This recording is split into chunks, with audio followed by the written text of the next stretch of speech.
Hello, Scorpio. Welcome to the Plaid Sheep Oracle. This is a 2023 reading, not for the whole year, because that's kind of a long time, even when it seems to go really fast, but for kind of the going out of the gate, out of this period of stillness, to give us a flavor of what this year might be about for Scorpio. Astrologically, Uranus, right, continues in Taurus, opposite to your sign. But Saturn is going to move into Pisces. He's been squaring Scorpio from Aquarius for about 2.5 years. And, all right, he entered Aquarius briefly in 2020 in the middle, and then he really entered when he conjuncted Jupiter in December of 2020. And he's been there, but in early March, he's going to move into Pisces, and then he will be trining your sign rather than squaring. And that is an easier energy. That's a flowing energy rather than a challenging one. Now, squares are not, right? It's not like squares are bad.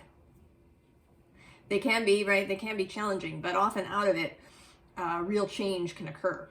And I think we've been seeing that, right? Your last reading was about this radical reassessment you were doing about what you believed to be true about yourself, about the world, about your place in it, whatever you've been reassessing in your belief systems. And that's right, that's kind of right, that's Saturn's, part of Saturn's gig. I mean, Pluto is often thought of as the transformational planet, but Saturn really asks you to be truthful with yourself, to be, right, to stand in your integrity with yourself. And now he's moving into Pisces. And in Pisces, he can really help you to have structure around change, around mutability. You are a fixed sign, Scorpio. So the mutability of Pisces may feel uncomfortable. But Saturn in there, right, he provides structure, the container, right, the body of the chalice, of the Grail cup that we've been speaking about. The other thing that happens, ever so briefly, for about 2.5 months, Pluto will move into Aquarius. It's just a little step. But a little, I don't know, perhaps a preview, an idea, an opportunity to really think about it. Because that's a thing that's coming for Scorpios and all the fixed signs. He's been moving through cardinal energy since 2008 when he moved into Capricorn, and now he's going to move through fixed energy. And when he moves solidly into Aquarius in 2024, he will begin squaring any placements you have in Scorpio, and also Taurus and Leo, and conjuncting anything that you might have in Aquarius, that Aquarius energy. So you are entering a space of great transformation. I mean, he is, right? He's one of Scorpio's homesteaders, right? He and Mars share Scorpio together. So this is, and I bring all of this up because of the number 8 that appears 3 times in your reading, actually 4 times in your reading. First, here, I've been choosing a card from the Wisdom of Avalon Oracle as the basis, and you get the Lady of the Lake. And when she first appeared, I thought that she was going to be you. But I have changed my mind, Scorpio. I think the Lady of the Lake is the Lady of the Lake. And what she's doing is giving you Excalibur.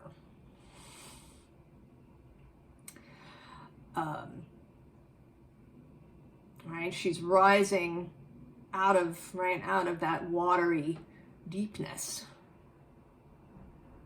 And she's giving you Excalibur. You know, Plutonic transits can strike fear into people who get into astrology. And they can, in fact, be very intense. But if you are prepared, right, you know it's coming,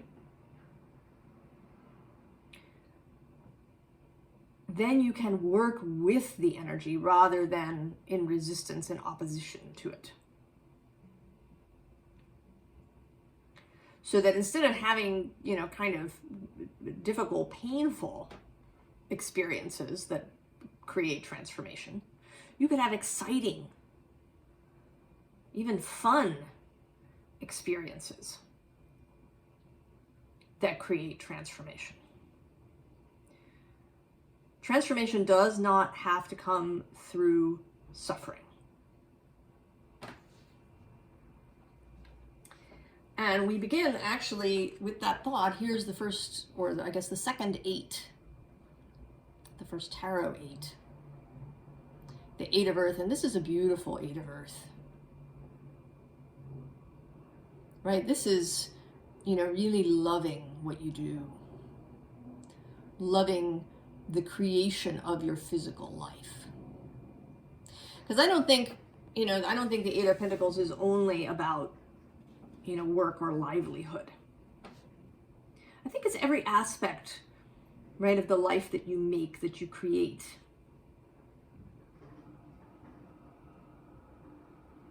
And this card, right, it has these beautiful, you know, Celtic spirals and this beautiful violin. One can imagine wonderful music flowing from this violin. And there's this fairy, all right, a childlike fairy too, a fun fairy. I think that there's a real possibility of you finding real fulfillment in the creation of your life.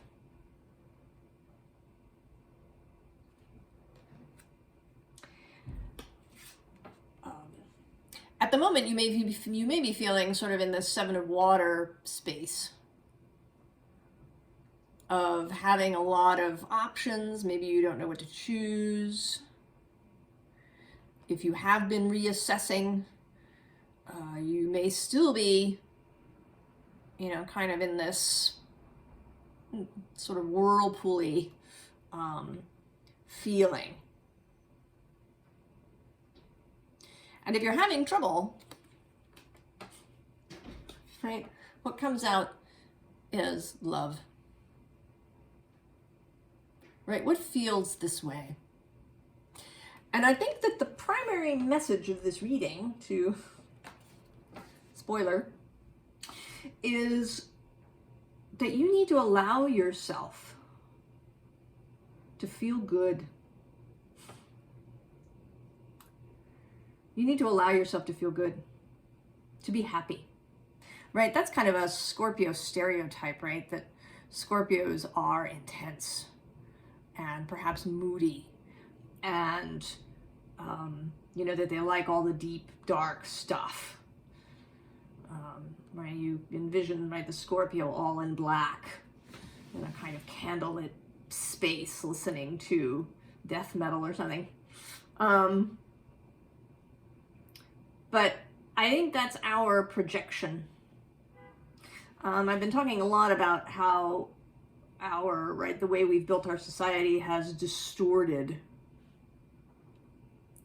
these signs, has amplified certain aspects and then muted others in ways that have left us, you know, unbalanced.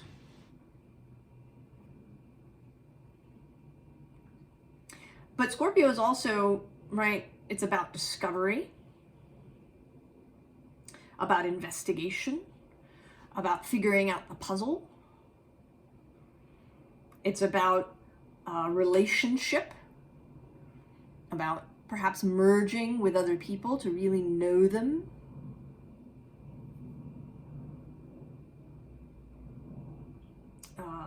It's about gaining, you know, real emotional maturity as we, you know, kind of go around the zodiac. About learning to have, you know, sort of emotional boundaries for yourself. And in conjunction with Taurus across the way, it's about creation. And that comes up here with this Empress.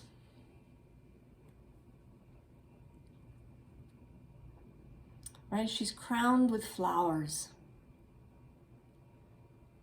She's a very Taurus-y Empress, this one. But there's also sort of a Scorpio aspect to her, right? She's not, you know, languishing in some luxurious space filled with stuff. It's a kind of spare or, you know, really specific Empress.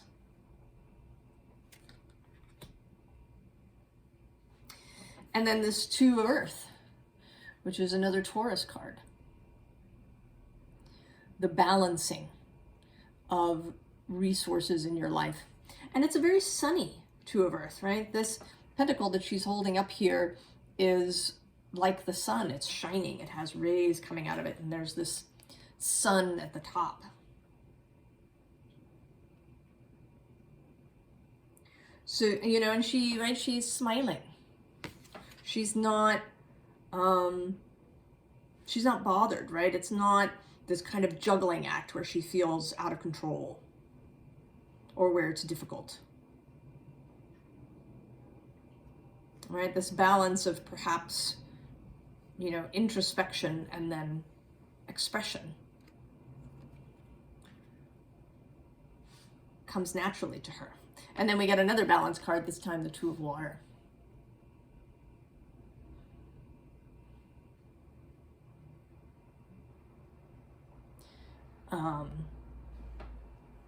And this is technically Cancer energy. But just generally, right, having balanced emotions, being able to, you know, go deep, being able to hold sadness when that comes up, but also being able to hold joy and fun. And then we have the King of Air. All right, mental clarity. Right, he's sort of, right, he could be a consort, right, to this Lady of the Lake. And the King of Air is traditionally Aquarius energy, and Aquarius is the water bearer. So it is air energy, but water is involved. That was a big part of Aquarius's reading for 2023. And perhaps there is something, right, Aquarius squares your sign, right, Saturn leaving it, Pluto entering. So there may be something about that for you. About Aquarius energy, about being able to hold intellect and emotion in balance.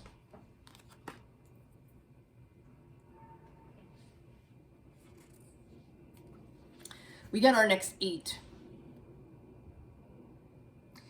And this feels, right, it's a happy, right? This is the 8 of Wands kind of community card.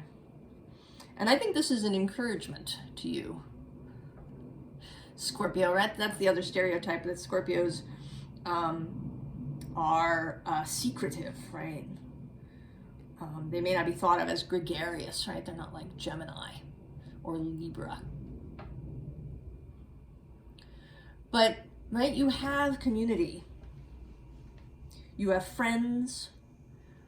You have family, perhaps. You have your guides, your invisible fellowship in the non-physical world. And all of this is available to you, Scorpio. And you are encouraged to, to become more active or more involved or more available in the group. To share more, perhaps, than you've had in the past. And to do it joyfully, not out of some sense of obligation, but because, that's how we, right? That's how we get to know one another, how we build intimacy. Now, the Two of Earth comes out again, although in a very different form. And this, to me, right, is about comfort, about feeling safe.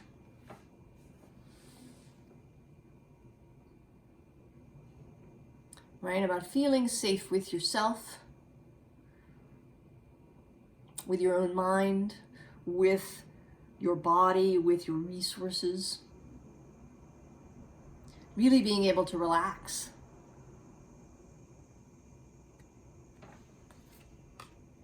Now you come up in several, right, in each of these rows. In the first row, right, you're this Seven of Water who's kind of gazing at stuff. And in this row, you're this World card, walking away from the burning city previously. And I think that on the one hand, yes, right? Walking away from a past that was stifling, that, maybe you needed to go through stuff, or this was an experience that you've had. I personally don't believe in this idea of Earth School, right? That souls come here to be educated in some way. That there's some kind of hierarchical system of, like you've passed this grade and now you get to graduate. I think that's a very human idea. I don't think it works that way. I think that spirit is here to experience, to expand. I mean, there is a learning that happens, but not in, some kind of delineated lesson that was written down in some cosmic book somewhere. I think it's much more fluid than that. I mean, your soul may have had an idea, a plan, experiences that it wanted to have, other souls to interact with. But I don't think that there's some sort of, strict timeline or, set of experiences that you had to have. I think your soul is always open to interesting changes, to surprises. And on the one hand, it is right, it's absolutely good to walk away from those things that no longer feel good. It's stuff you just don't want anymore. But I think, Scorpio, you may have a tendency to walk away from happy things too. I think that you, right, that some part of you may be really uncomfortable with just joy and happiness. And, right, I think you have a tendency to walk away from it. And I get that, right? There is, Scorpio is a fixed sign, which in theory means, sort of perseverance. But sometimes that perseverance can be repeatedly walking away from things. That can be the stubbornness, right? The refusal to be happy. The refusal to actually accept and have what you want. I am familiar with this idea. I get it. And in fact, this Seven of Earth, which I always see as spirit breaking the fourth wall, right? Looking out. This is like a knowing look. Like, I know, right? You've been working really hard. And then when it looks like you might be happy, you leave.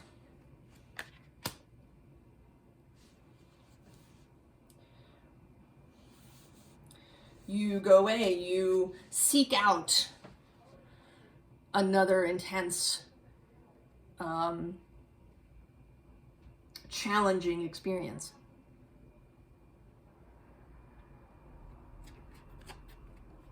Right? Going and seeing Baba Yaga in the wood. Right? Always being the choice. Rather than, going into the sunny glade and, right, having a party with folks.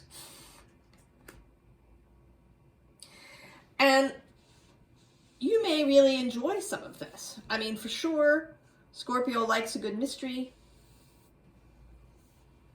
But it kind of depends on how this happens for you, right? If it really is like a mystery, right? Like going in and having a really intriguing time, looking at clues and really enjoying yourself as you have this adventure. That's one thing.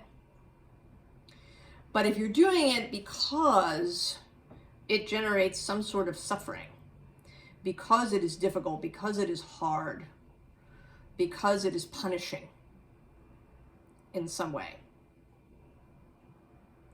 because you are afraid of joy, and you might be.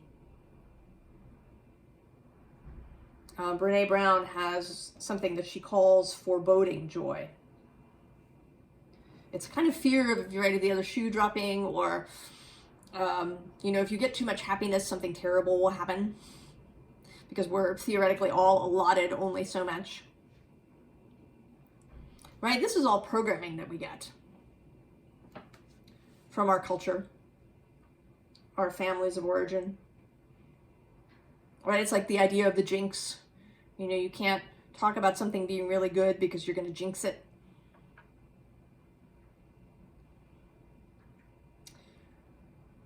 Right? Like somehow you're not supposed to get the good thing. It like has to slip through. Or that you have to do X amount of suffering in order to receive the good. Or that suffering is virtuous. Or that, right, it's more interesting. Right? Maybe you want to be interesting. And joy feels boring. Right? Like happy people who just have, a fun, joyful life. Right? Is that boring? Does it feel, like it wouldn't make a good book or a good movie? Right? You need some sort of suffering, some sort of intense conflict to have a juicy story.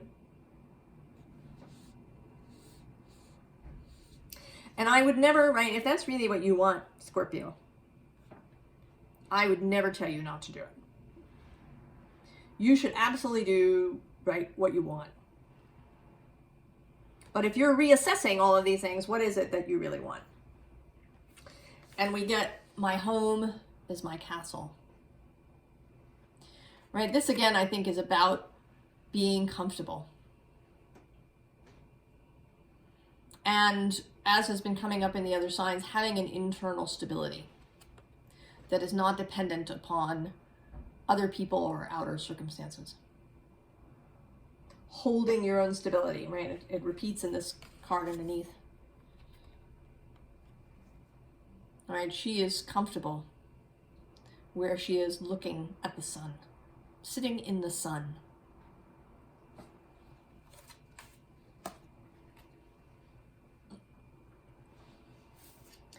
And then there's this Liberty card, right? The door to the cage is open, and Spirit is sort of encouraging you to step out into this magic space.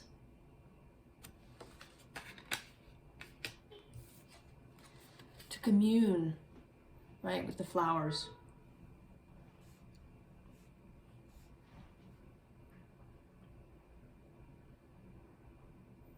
Right? And here you are again. And you look skeptical, Scorpio. There's a little bit of side eye, maybe. There's some... Right? You're skeptical that any of this can really be true. That this joy, this sunshine, this happiness, this freedom is actually possible. I mean, maybe that's the root, Scorpio. Maybe it's not about, you know, needing a good story or thinking that suffering is virtuous or finding this, you know, deeps interesting. Maybe you just don't believe that a joyful, pleasant life, a life with pleasures and good friends and, you know, work that you really enjoy, that just feeling good is somehow not actually possible. And that you are on your own in this. And Spirit wants to remind you that you're not on your own. Right? That Eight of Fire group is there. Doesn't mean, right, necessarily that rain won't arrive. Right? That every day will just be, you know, wonderful from end to end. But that it can be, you know, that it can be like 80-20 or even 90-10.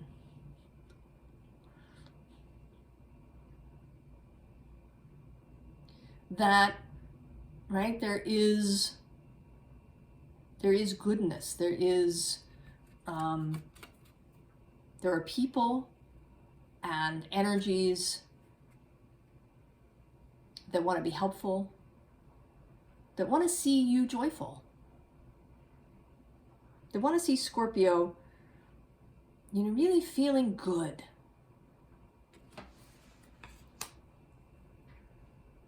And Scorpio, you know, it's the only sign that has three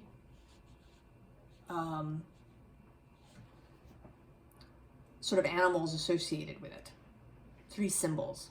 The scorpion is first. Right? Deep, dark, solitary, serious stinging tail. And then there's the eagle, who also has this solitary nature, but is but sees things from right from the height where the scorpion is down on the ground. Kind of only has that one view, whereas the eagle has a much, right? It has a bigger view. It can really see things from a different perspective. It's attained, right? It has some, right, spiritual awareness and attainment about its own circumstances.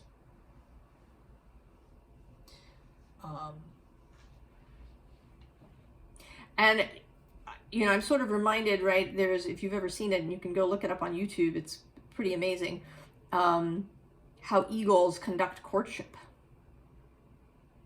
Right? Some eagles will lock talons in midair and spiral down towards the ground, breaking off at the last possible second. Right? It's this intense, experience, very scorpionic in that way, but also exuberant. And then the third is the Phoenix. Right? This ability to transform, to rise from the ashes in this fiery form. Again, with real exuberance and joy and enthusiasm. Right? Enthusiasm comes from being right with God in Theos, a light with that kind of spiritual fire.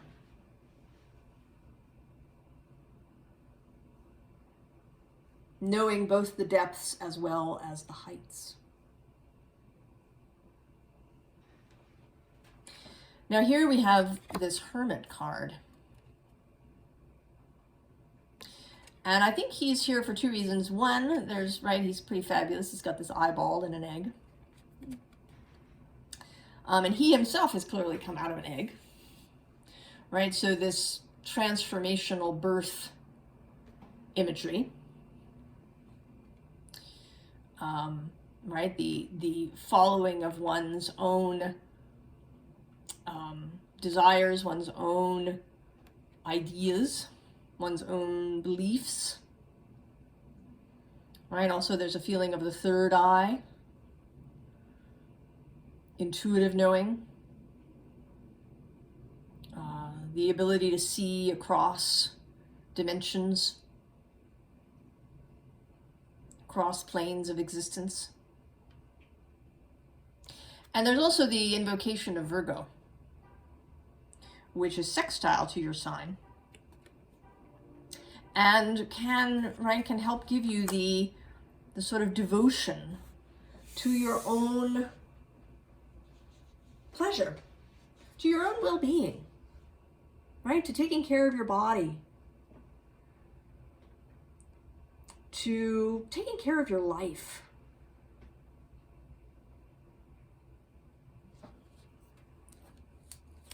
And then the Ace of Wands. I love this Ace of Wands. Right? This giant seed. Giant seed in the sky and the water underneath. All the new possibilities that are open or are opening for you, Scorpio.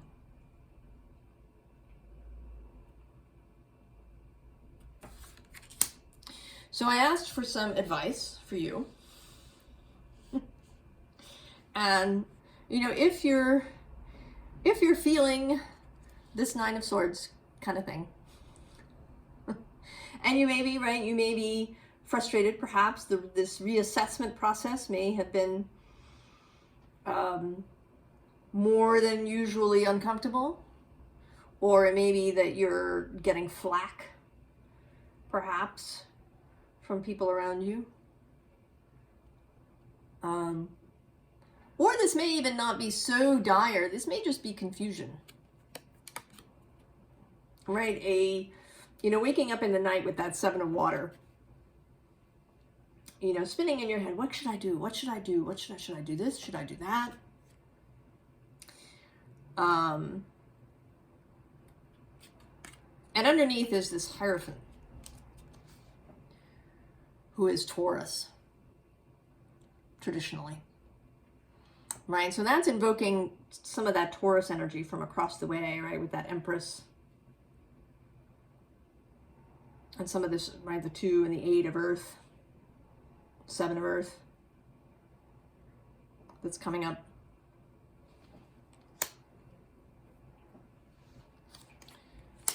To help you, right? To help you see, right, to see growth, right? Rather than, living in the Samhain kind of Halloween energy, right, of fall. Looking towards Beltane and spring through Taurus. And I'm actually there's 4 cards here, and I'm gonna start at the end, which is that 4th 8. And this time it is you right? You're walking away, except that here you're walking away from the Wheel of Fortune, the Four of Wands, and the Page of Cups.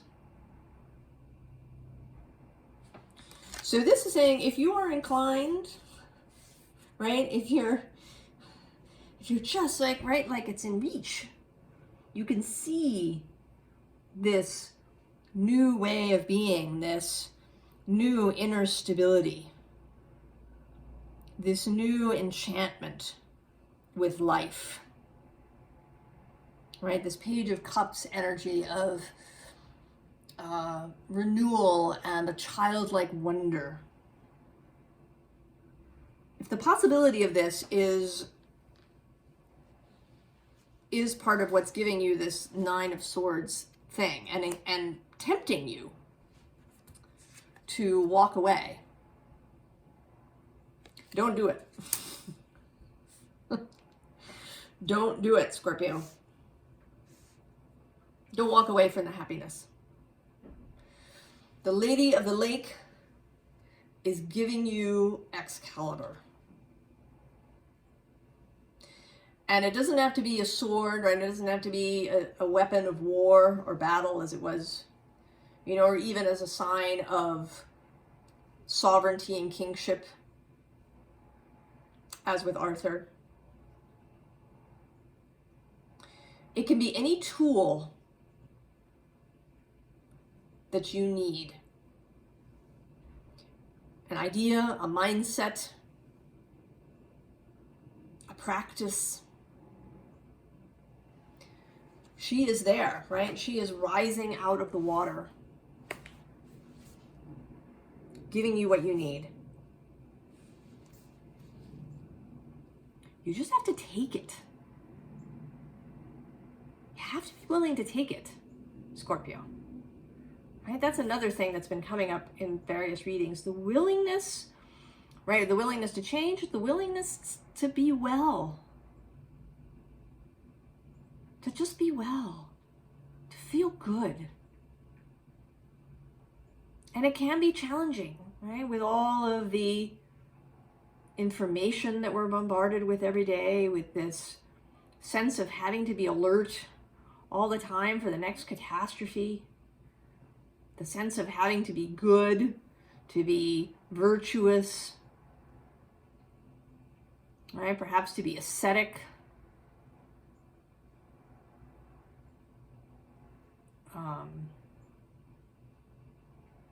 It can, right? There can be this, it can be difficult to just be well. But that is what the pure Scorpio energy is calling on. To feel well, because it is, right, it is when we're well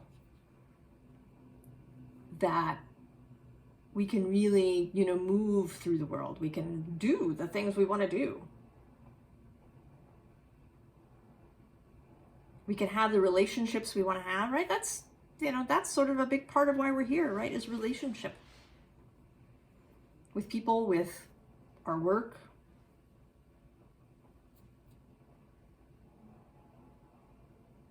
But being well, right, gives energy and possibility. And it can, right, it can be inspiring to others. So for yourself, for others, accept the wellness. Scorpio. Take the sword that's being offered.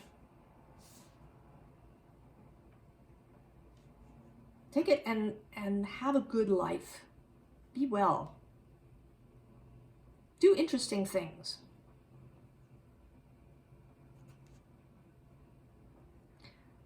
I wish you all the very best, Scorpio. I think that there are wonderful things on the horizon for you. I think you can, right, as Pluto enters Aquarius and begins his transformational square, I think you can really be prepared for that.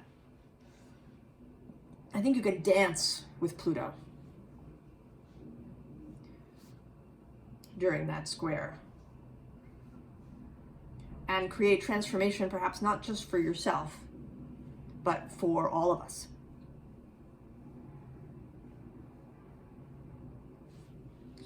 So I wish you all the best, and I will see you in the new year, Scorpio. So long.